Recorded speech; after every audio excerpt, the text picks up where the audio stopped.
If you ever accidentally place an entity such as a rev cloud in the wrong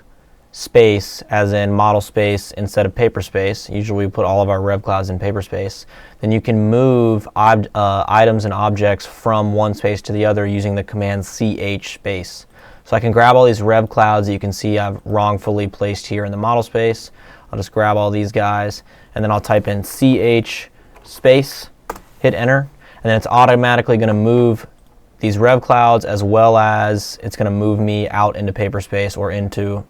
whatever space that you're not in. So now, as you can see, I can't select any of the objects in model space, but I can select these rev clouds, which are moved, and it'll automatically scale all of the objects from feet to inches and convert all of your units for you when you run that command to make things simple, so everything will essentially just phase right through from paper space to model space.